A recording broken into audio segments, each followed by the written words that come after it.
take you through this afternoon's press conference. Presenting to the media this afternoon, we have the Deputy Chief Secretary and the Secretary of the Division of Health and Wellness, Assembly Member Dr. Faith Brebner. We have Assembly Member Trevor James, the Secretary of the Division of Strategic Planning and Development, and we have Councillor Adana Joseph Wallace. She is the Secretary of the Division of Legal Affairs. So at this time, I'd hand over to our Deputy Chief Secretary, Assembly Member Dr. Faith Brebner. Thank you, Davia. Good afternoon to the viewing and listening public. It's an honor to sit here to have our post-executive media briefing today. It's an honor being joined by my colleagues, Secretary James and Secretary Wallace. I am here this afternoon to speak very briefly about the fact that the island remains open and welcoming for business. Coming out of the SOE that was just announced, I know that there may be concerns, particularly since this island thrives on tourism, but we just wanted to highlight to the entire public, to those who are resident, to those who are visitors from near and far, that Tobago is open, Tobago is safe, and Tobago is ready for continued business. We have been working very closely over the last year or two with our communities, our stakeholders, including our protective services, including those who do the softer side of protecting our citizens. And we have been able to boast of reduced criminal activities on the island. And because of that, we understand that there are national concerns about crime, there are national concerns about gang activities, but as the press release that was sent out of the Office of the Chief Secretary recently stated, Tobago is safe, Tobago is open, and Tobago is welcoming. So we just wanted to say that to our partners. Please continue doing business with us, continue participating in what we have to offer, sand, sea, fun, and everything else. All of our activities that are scheduled for the upcoming period, the Easter period, what happens at Buku, what happens at Mount Pleasant, what happens throughout the island is being planned and will be executed as already planned. Of course, we know that we do not have a curfew or any similar type of activity, and therefore we just wanted to say to the people, Tobago is wonderful, Tobago is beautiful, continue coming, continue participating in what we have to offer. The individuals who have been a part of this, the Chief Secretary has indicated that he will get additional information, as is usually done by the Office of the Attorney General, and we will continue to provide additional information as it is necessary. To the citizens of Tobago, to those who are resident on the island, you continue being decent, upstanding citizens, continue working with our protective services, continue speaking up, continue being your neighbor's keeper, continue being the good Tobagonians that we are, and we will continue having a safe community. So I just wanted to take a little bit of time to highlight that to the members of the public. And as we continue, as we get additional information, we will televise that to you, we will communicate that to you as is necessary. Thank you, Assembly Member Dr. Faith Brebner, Secretary of Health and Wellness, and of course our Deputy Chief Secretary. So at this time, the Secretary of the Division of Legal Affairs, Councillor Adana Joseph Wallace, will make her presentation.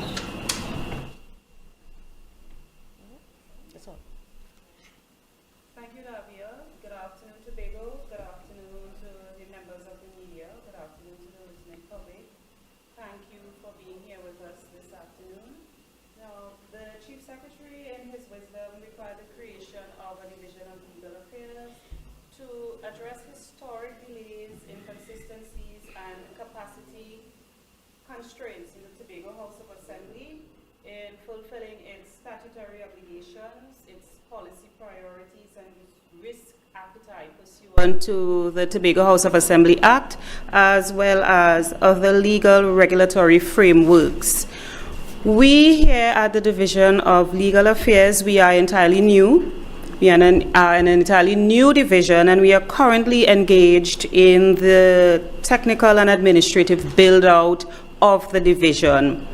Notwithstanding, we have several key areas that as our objectives. First of it being that we aim to improve legal compliance across all divisions. We aim to increase the efficiency of legal service delivery and decision-making with regard to the Tobago House of Assembly. We are also aiming to standardize processes. We are also aiming to identify and remediate legal, contractual, policy, and regulatory gaps within the Tobago House of Assembly, and establish a centralized system for legal matter processing. We are also keen on building capacity across the Tobago House of Assembly and Tobago by extension. Now, we do not yet have any telephone contact. Again, we are entirely new and we are still building out. Notwithstanding, you are free to visit us at the former Public Utilities Building on Montessori Drive, Glen Road, Tobago, or you may feel free to contact us via email at tha.legalaffairs@gov.tt. I'll say it again, tha.legalaffairs@gov.tt. Thank you. Thank you for providing that update, Councillor Secretary Joseph Wallace. And now we'll hear from Assembly Member Trevor James. He is the Secretary of the Division of Strategic Planning and Development. Mr. James.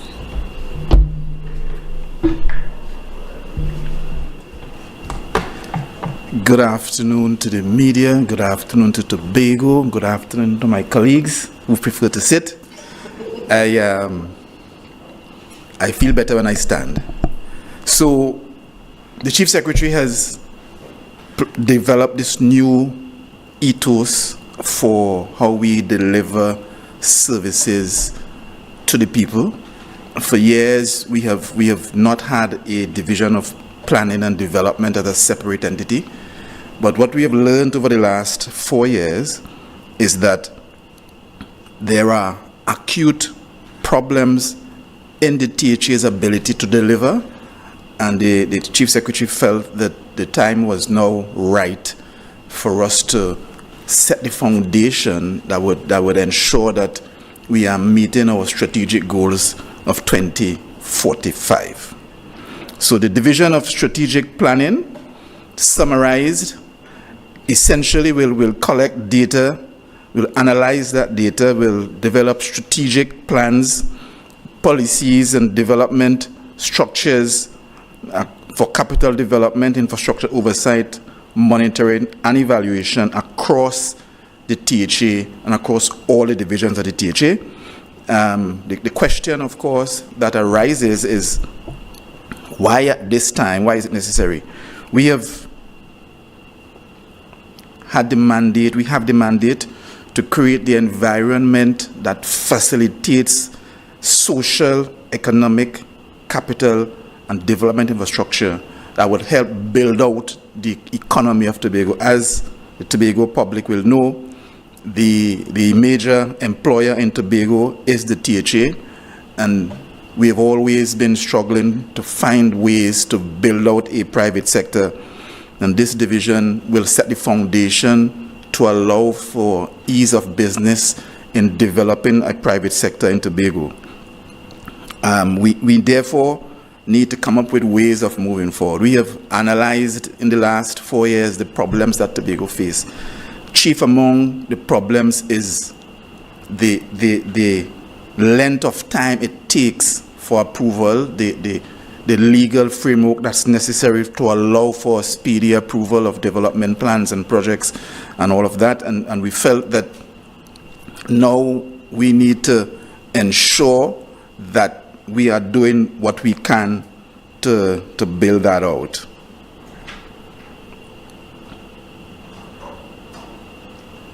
So in terms of the problems that were identified that gave rise to the division, the first problem we looked at was the whole financial space in which, and the legislative space in which the THA operates. We have a situation where every country in the region, maybe every country in the world, is running a deficit budget, and Tobago having to compete with Barbados and St. Lucia and Grenada and Jamaica and Trinidad. We are functioning on a fixed allocation and having to essentially beg, some may say, ask permission from the central government to be able to supplement our budget. We have been stopped or stymied from carrying out development finance and bold contractual arrangements. And we have also, we've seen clearly in the last 4 years, have been prevented from even receiving international or portion of the international loans through the IADB. These measures have prevented development and any significant development on the island, and therefore we felt that we needed to find a way to correct that. We have looked at what has happened. We remember that the UNC Minister of the Attorney General, I think Anand Ramlogan, took the THA to court when the THA attempted to bail out Milsherv, as errant as that was, but the THA attempted to bail out Milsherv using a bold arrangement, and the government of the day in Trinidad decided that that was an illegal act and took the THA to court. For whatever reason, the UNC administration at the time, 2013, 2014, dropped that case, and when the PNM came into office in 2015, they took it back up, resulting in a judgment that prevents the THA from contracting using bold development financing arrangements, under the thinking that that was classified as a loan, and the THA could in fact not request a loan without central government approval. We are therefore proposing that the central government provide the THA with a non-objection letter. This will allow the THA to in fact contract using bold and development finance, and this will allow us to supplement the budget and pay over an extended period. We think that is critical for us, and we have done this before. We've asked the central government in a previous iteration before, and we intend to formally do that. We believe strongly that the lack of development that you see in Tobago is partially because of that inability to access non-government funds and to bring non-government funds into the Tobago economy. We have also been charged with the responsibility of bringing back, as it were, town and country planning to the THA. As you know, Section 25 of the THA Act stipulates that town and country planning shall be managed and executed by the Tobago House of Assembly. Many years ago, the PNM Tobago House of Assembly gave that responsibility back to the central government. We think that simple act has led to significant loss of investment in Tobago. We believe the length of time that it takes the Ministry of Planning through the Town and Country Planning Department to approve development plans has been extraordinarily long. We believe the process of appealing to a minister in Port of Spain is time consuming, and we are in fact a part of people. In my own case, I remember appealing a decision of town country planning and having to go to Port of Spain and to talk to people where 90% of them had never come to Tobago at that time, and making decisions for us from Port of Spain. And so, given that especially that we have been asked to follow the laws from the Parliament and from the government in terms of government taking us to court and denying us the opportunity to bring development finance into the country. And we have a situation where the government is also now breaking the said law and not willing to give back, quote unquote, the responsibility for town and country planning. As you may know, the Tobago House of Assembly went to the House and passed a motion to take this back. The Chief Secretary has in fact since 2022 been pursuing this matter with the Minister, then Minister of Planning, Minister Beckles, for up to 3 years now. And we are still at this place where we simply can't get that to be brought back to the Tobago House of Assembly. And so we are proposing that the THA has, in fact, we will have asked leave of the Executive Council next week to set the date of May 1st as the start date for town and country planning in Tobago, and we hope that the ministry, we are confident that the Ministry of Planning and the Minister of Planning current ones will sit and work with us to ensure that happens. We will also ask leave of the Exec Council to allow us to develop our own appeal board in Tobago. We feel strongly that Tobago should decide for itself. Apart from the plans that we have to zone the island differently, to do all the spatial planning required for Tobago, we want to telegraph to the public that when we have finished creating the plans, that we will have a one-stop shop, a one-stop approval window in the THA. Our hope is to second staff from all the statutory bodies that affect or impact the procurement, but impact the approval process. So we'll bring people from WASA, people from Works Division, people from Public Health, and so on, people from Fire Service, into one location. So when you submit your plans, we are going to determine a short time for approval.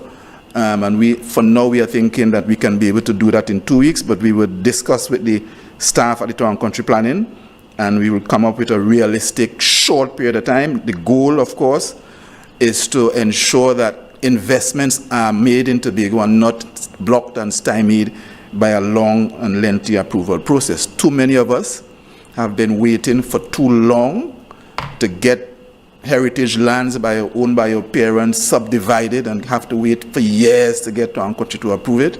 We want, when we rezone the island, that those lands that are now agricultural lands, what will ever become residential will become residential automatically, and what will become industrial will become industrial automatically, making the process significantly shorter. So look out for an approval authority that will govern this whole process to shorten the time significantly. I've been looking online and seen these questions relating to the motion, especially from Trinidadians, and people questioning why a referendum process and why is it necessary if we want to secede, if we have money to do our own thing and we want to do our own thing and so on. So the reality of the situation is this, that we have been at this dance, this slow, quick, slow dance for too long. And when we make one step forward, we go 2 steps backwards. And we feel strongly, and we hope the public in Tobago, by their vote in the last election, feel strongly with us, that Tobagoanians must decide the route that Tobago takes to govern itself. And so our goal through the process we've outlined in the House is to give the Tobagoanian the opportunity to decide on referenda questions that will be developed, be put to the public for approval, and then hopefully will be voted on. That allows us to decide. For example, I don't want to give the example in the House about sports and all that. I see people thinking that we can be like Nevis and produce West Indies cricketers, but the fact is that even going for development funding is an opportunity that we could put to a referendum.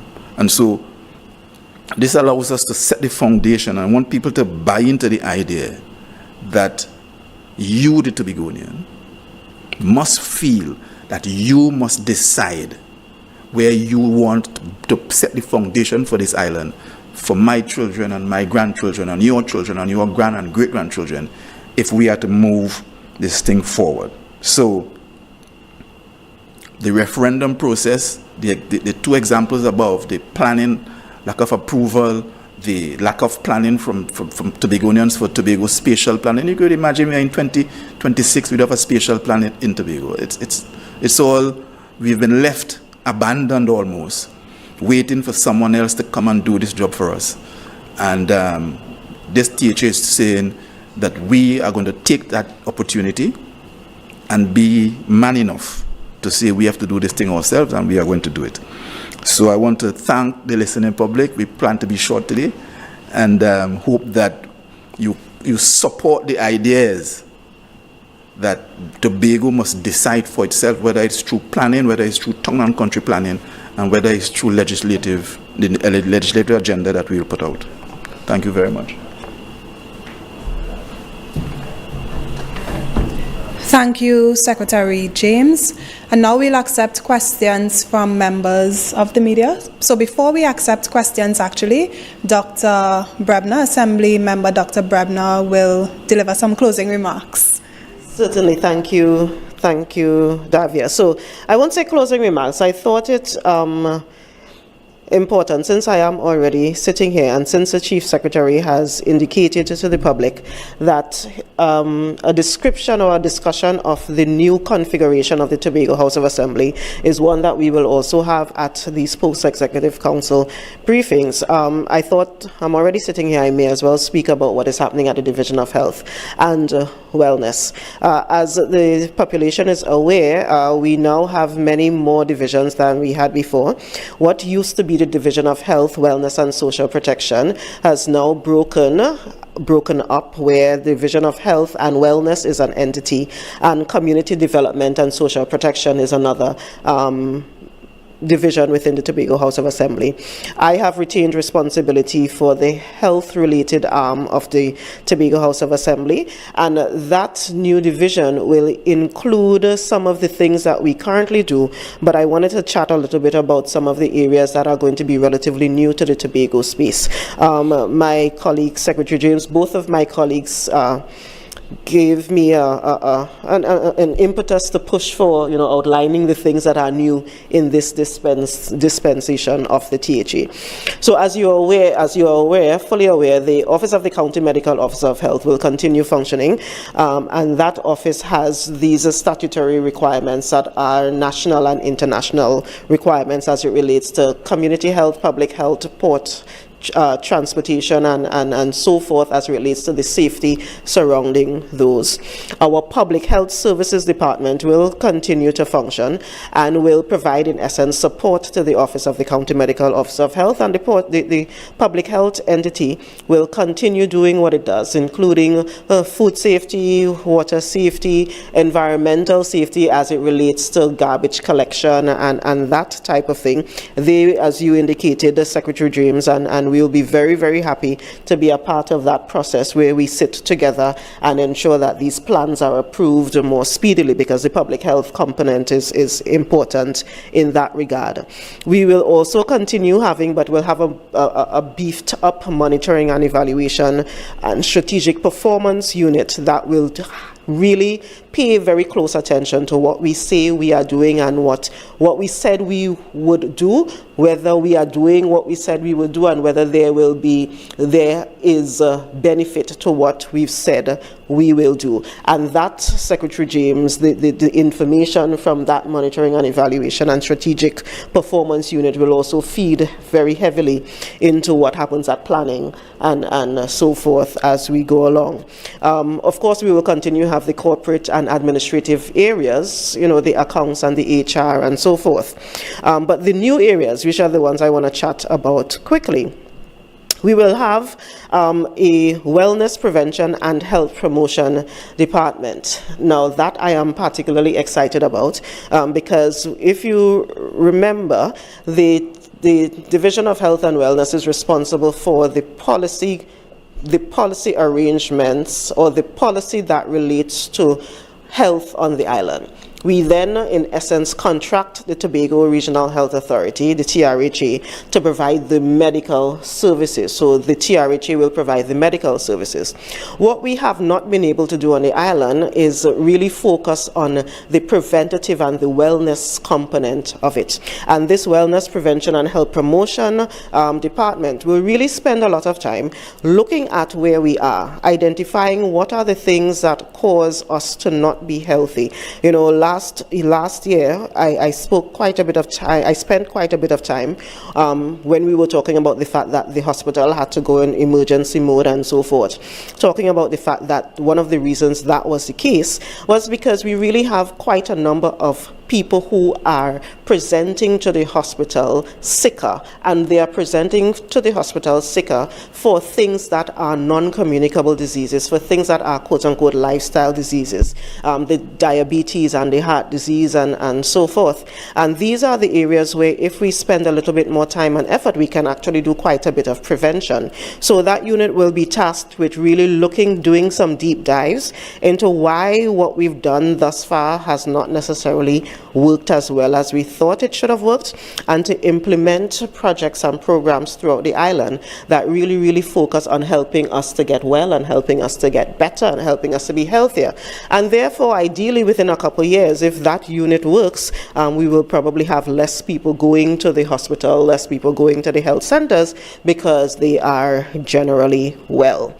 Another unit that we are hoping to implement is one that I've spoken about even in the early stages of being Secretary with responsibility for health, and that is a unit that provides, in essence, stricter oversight over what happens at the Tobago Regional Health Authority. As I said before, what should happen is the Division of Health and Wellness should really identify the services that we need done. We should then create what is known as an annual services agreement, which is really a legal contract with the Regional Health Authority, and where we say to the Regional Health Authority, this is what we want you to do. These are the clinics we want you to host. These are the services we want you to provide, the clinical services that we want you to provide, and we will pay you 40, 50, whatever $1 million a month to do that. So part of this unit will be to work through that actual legal component. Secretary Joseph Wallace, we will definitely be working closely with you as well to help us work through that arm of it.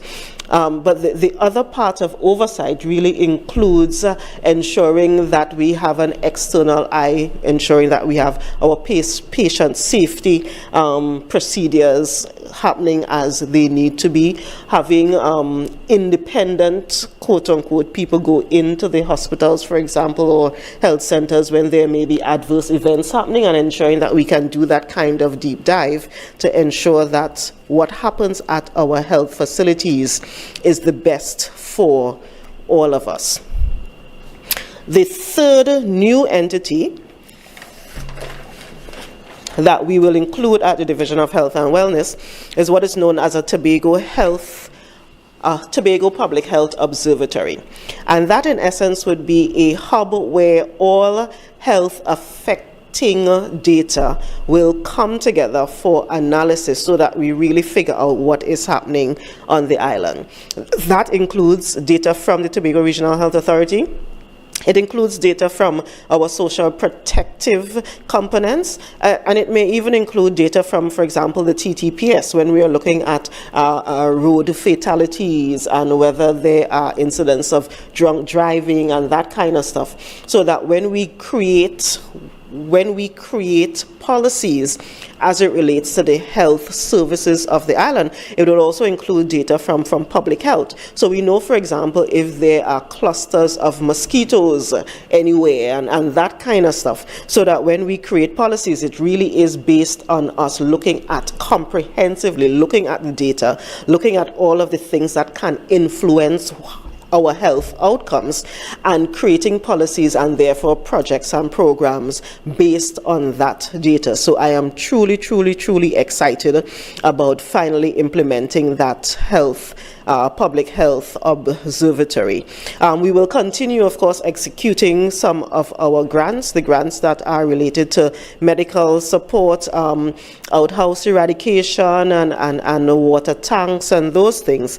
And finally, at the division, we will reintroduce, because I think we had it before, something that is a little bit more expansive than EAP, really Employee Assistance and Workforce Wellness Unit, where we will provide to our entire, to the staff, the internal staff at the division, the kind of support that they need for them to produce, for them to work, for them to be the best that they can be. And that may include counseling, it may include substance use or misuse guidance, and it may include preventative areas. You know, I keep telling my administrator that I am sure one of the first things that would pop up there is us purchasing probably some massage tables, so that we will have massages happening at the division as part of our wellness and prevention of our internal staff. And you know, my colleagues are welcome to join the division for that component as well. But that is the kind of thing that this unit will work on, and it would really be to ensure that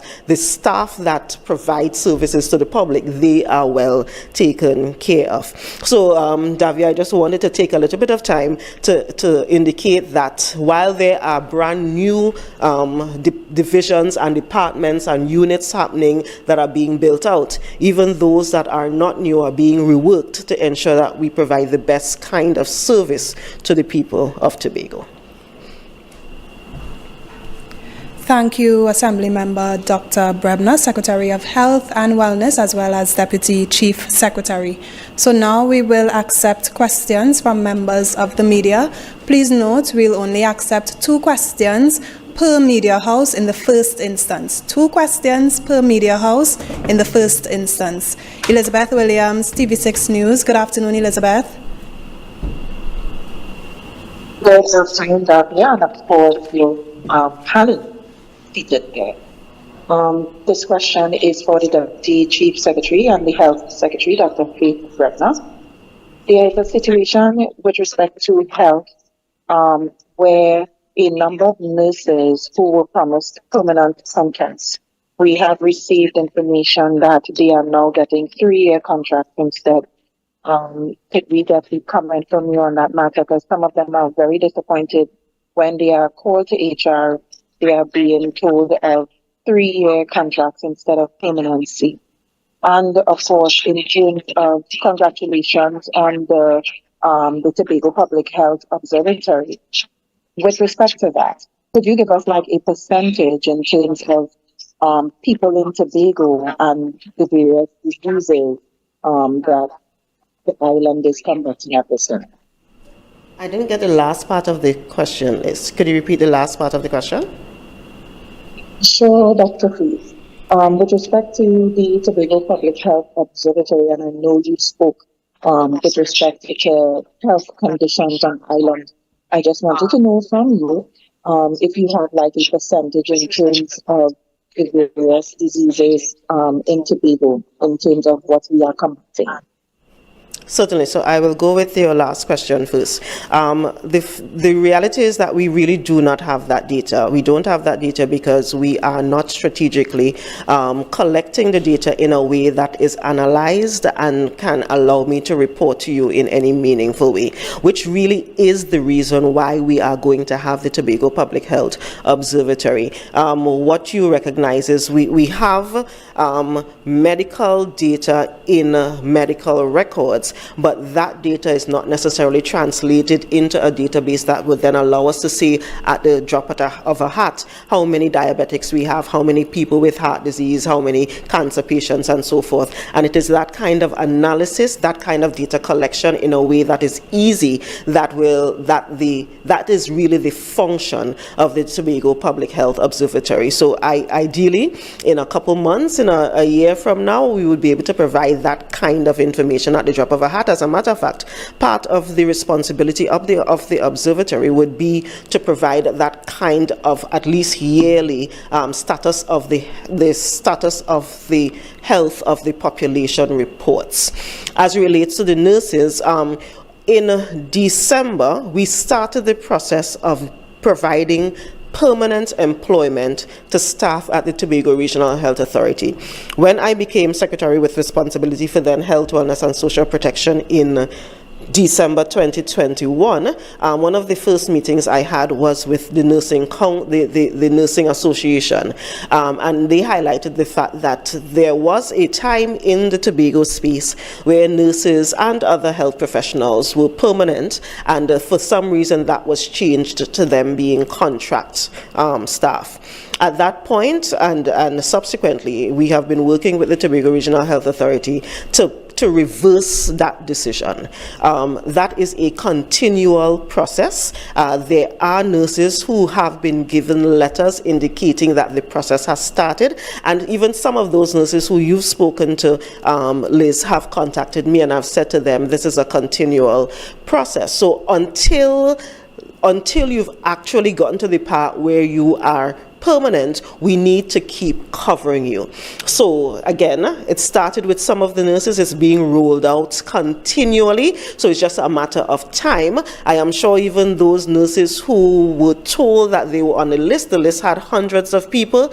The HR unit at the TRHA is going through that list sequentially, and we will get to you soon. However, we don't want a period, we don't want a situation where you are without contract and you are not yet permanent. So we are allowing you to take up the contract for that period as we continue the process of giving permanency to the nurses. And by the way, it will not just be nurses, it will be rolled out to other categories of staff at the TRHA as that process goes along.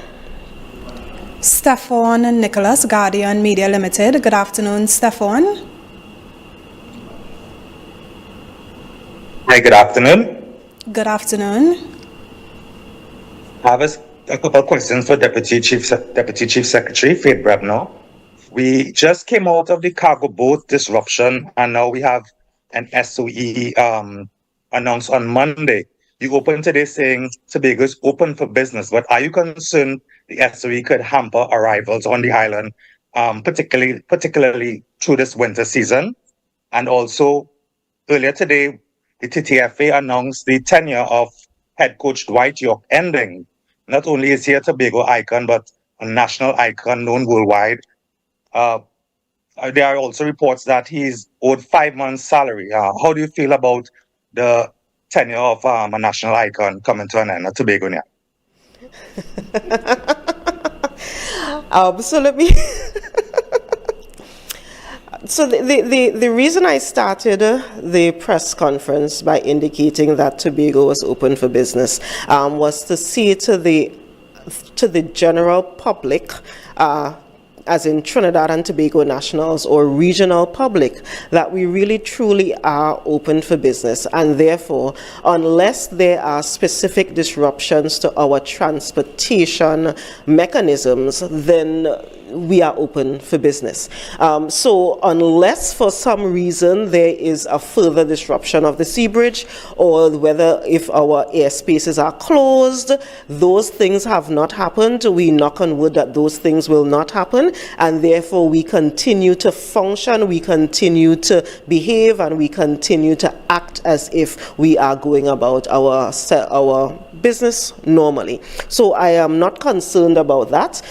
This Chief Secretary, over the last 2 press briefings that he did, outlined the fact that we have been working very closely with our counterparts in Trinidad to help resolve the forever and a day inter-island transportation issues that have been decades old, and we seem to be getting to a place where they are less of an issue.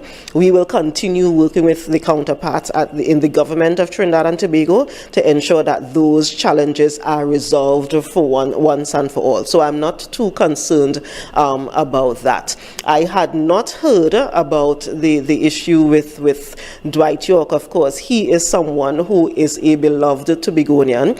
We are very, very proud of all that he has done. As a matter of fact, he is one of those individuals who have put this island on the map because his name is synonymous with the island, and wherever he goes, you know, he represented the island very well.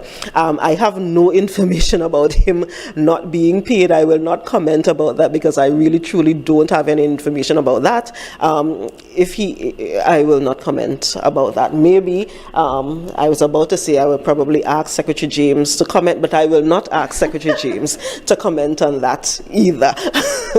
But you know, we are proud of him, and we continue to be proud of our Tobago icons. Okay. Thank you for your questions, journalists, and thank you for your responses, Dr. Brebner. Viewers, on that note, that's how we end this week's Post-Executive Council media briefing. Let me take this time to thank our presenters, our Deputy Chief Secretary and the Secretary of the Division of Health and Wellness, Assembly Member Dr. Faith Brebner, Councillor Adana Joseph Wallace, Secretary of the Division of Legal Affairs, and Assembly Member Trevor James, Secretary of the Division of Strategic Planning and Development. I'm Davia Chambers saying thanks again for joining us. We hope to see you again next week, Thursday, for another Post-Executive Council media briefing. Have a wonderful afternoon and weekend.